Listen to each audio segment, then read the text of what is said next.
Καλησπέρα, είμαι ο Στέλιος Παπαγιάννης, ένας από τους πρωταγωνιστές για το καρναβάλι Παλιουρίου, το οποίο θα γίνει 25 Φεβρουαρίου, ημέρα Σάββατο, στις 2 η ώρα. Σε λίγο μπορείτε να πάρετε ένα δείγμα από το τι θα γίνει εκείνη τη μέρα. Απλά να σας πω ότι θα έχουμε διάφορα σκιτσάκια, με πολλά άρματα, εντέσματα και ποτό. Ευχαριστώ πάρα πολύ. Πάρε μπαλάκι, κάμερα. Δώσε μπαλάκι, πολύ ωραίο. Πάρε το ξανά πίσω, ηλίθιο. Ευχαριστώ. Άντε Μαρή, θα πιούμε καφέ. Άννη, να πιούμε. Τι καφέ έχεις Μαρή? Jacobs, φουντούκι, βανίλια, καραμέλα. Άντε στη δουλειά σου.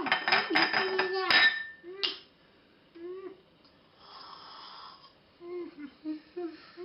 Τι καφές είναι αυτός Μαρή? Φουντούκι. Μπουκ. Στάς, μίλησες. Καραμελωμένο μιέρδαλο. Νέα γεύση. Πώς είπαμε, πώς λένε? Άση πήραξε ο καφές. Λεν είπαμε. Πώς? Η λεν μιλάν. Δεν τα πήρε στα χάπια πάλι. Δεν τα πήρα τα έρμα.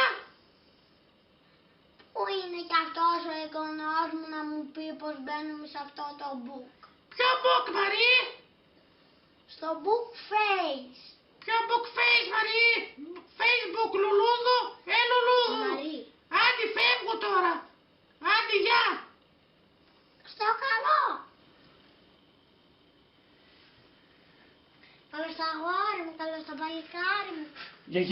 Γεια, όλα καλά. Τι καλώς είναι βρε αγόρι μου. Στα καλάθια δεν χωράμε.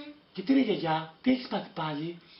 Τι να έχω πάθει με αυτό το μαλλί στα μάτια σου και τα ακουστικά στα αυτιά σου, ούτε ακούς ούτε βλέπεις τι γίνεται στον κόσμο. Γιαγιάκα, είναι κόλπο ρε εσύ. Τι κόλπο βρε πασάκα μου. Κοίτα γιαγιά, ούτε τους ακούω, ούτε τους βλέπω τους γνωστούς. Καταλαβαίνεις φαντάζομαι. Πώς δεν καταλαβαίνω βρε παιδί μου. Γι' αυτό κι εγώ γιαγιάκα θα σε πάω στο καναβάλι στο Παλιούρι να ξελαπικάρεις λιγάκι. Α, γιαγιά, και για να μην το ξεχάσω, με κοιτάς. Άκου λίγο γιαγιά. Για να μην το ξεχάσω, βάλε τα καλά σου, γιατί είμαστε καλεσμένοι στο βασιλικό το γάμο ρε εσύ. You know. Γιου παιδί μου γιου. Άρα πάμε καρναβάλι. Και δεν πάμε βρε πασάκα μου. Ωραία γιαγιά, πάμε καρναβάλι ρε εσύ και περνάμε τέλεια.